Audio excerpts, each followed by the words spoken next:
I'm Adam Katz for the Hardcore Camping Gear channel, coming to you from Hardcore Camping Gear channel headquarters in the Love Nest right now. Why am I here in my house? Because if you watch my other video, the review of the Byer of Maine Easy Cot, you'll know that I spent 3 nights out when I was testing our T4 Gazelle T4 tent, sleeping on this Byer's cot for 3 nights, and had a little bit of back pain, and thought maybe if I order this Milliard 4-inch 3-panel mat, it would work better, give me a little bit more support, and be a little bit more comfortable than the Thermarest closed cell foam pad that I was using with the inflatable REI pad on top of that. Just cannot compete with this thing. So in a minute I'm going to cut to the unboxing so you can see exactly what it looks like when it comes out of the box.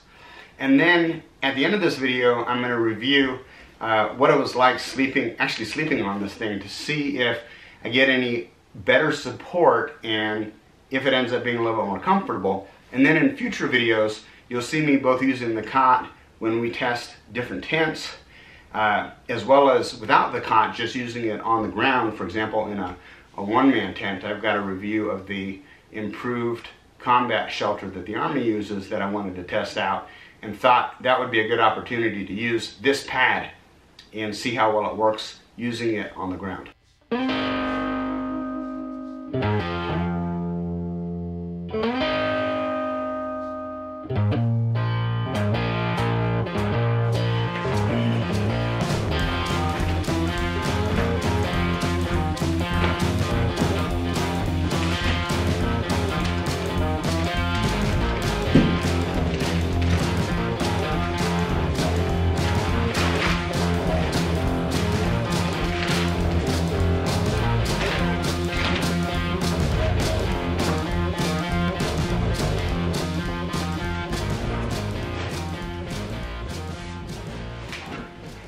So after the first night of sleeping on the Milliard pad on top of the Byer of Maine Easy Cot, I woke up in the morning and my back didn't hurt that much, but I had extreme acute pain in my right hip, which I don't normally have. I walk 2 to 3 miles per day and I don't really have pain in my hip.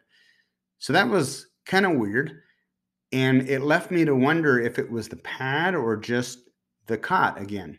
So the second night, I got rid of the cot and I just put down a tarp and then put the Milliard mat on top of that, and I slept on that. And when I woke up in the morning, I had a little bit of pain in my in my left hip, and it wasn't really as bad. So I figured like I got more support just sleeping on the floor. But the big problem was that it just simply wasn't really all that comfortable for me. And here's why. Number one, it's a little bit too firm. So it's not like a memory foam. It's more like the cushion on a sofa. And so the other thing is that you have 3 different panels and there's a little bit of a gap between each panel. Now there's fabric over that, but you can still feel, a little bit of an indentation. So it's a lot like falling asleep on your couch at night. I was going to say at night after watching Johnny Carson, but most of you people probably wouldn't know who that was. So if you're an old timer like me, then you get the joke.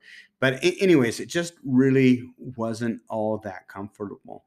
So I'm not completely done testing it. I'll probably revisit the Milliard mat in a future video and give you an update as to what I think. But right now, if I had to score it on a scale of 1 to 10, I'd probably put the mat at a 5. So it might be worth getting if you're not enjoying your current camping mat or camping pad. It might be worth testing it out. The other thing I was kind of curious about is I do kind of wonder if I had slept on the thing for maybe a couple of weeks, if it would start to compress and get a little bit softer and a little bit more comfortable, or maybe I would start to adapt to it a little bit more. But that being said, all these comments that you read on Amazon.com about it being more comfortable than your bed, well, let me tell you, it's not more comfortable than my bed, not by a long shot. So to sum this up, for the pros, what I do like about it is that it seems to be extremely well made. The materials are high quality materials. The stitching and the sewing seems to be good, and it feels nice to the touch. The other thing I like about it is that it's relatively lightweight, and because of the 3-panel system, it folds up and you can put it into the carrying case, which you have to buy separately. It was about an extra 17 bucks. Again, I've got all the links to everything that I review at hardcorecampinggear.com. So if you would like to support the channel and like to support what we're doing, you can find at hardcorecampinggear.com, find the section and the link, click on it. It'll take you over to the Amazon page. And if you do buy it, it does help support the channel. Now, if you don't buy it, there's no problem. I have other income. I don't need to hawk products that I absolutely hate or anything, as you probably surmised by now. It's probably worth testing if you've had a miserable time. That being said, I think more of my issues really came from the cot. So at this point, I'm kind of curious to test out a couple of different cots and maybe find one that has the canvas that is a little bit more taut, pulls a little bit tighter so that there isn't as much sag. And I have a feeling that might help get me a little bit better night's sleep without having the back pain or the pain on my hip. God, I feel old saying that. I feel like grandpa, but I guess that comes with the territory. Anyways, I do appreciate you watching. Be sure to like, share, subscribe, and hit the notification bell so you'll be the first to be notified when we do come out with new content. I would be curious if you can leave in the comments below what you use for your sleeping pad or sleeping mat when you're out and about in the outdoors having fun and enjoying your adventures. I'm Adam Katz for the Hardcore Camping Gear channel. We'll talk to you soon, guys.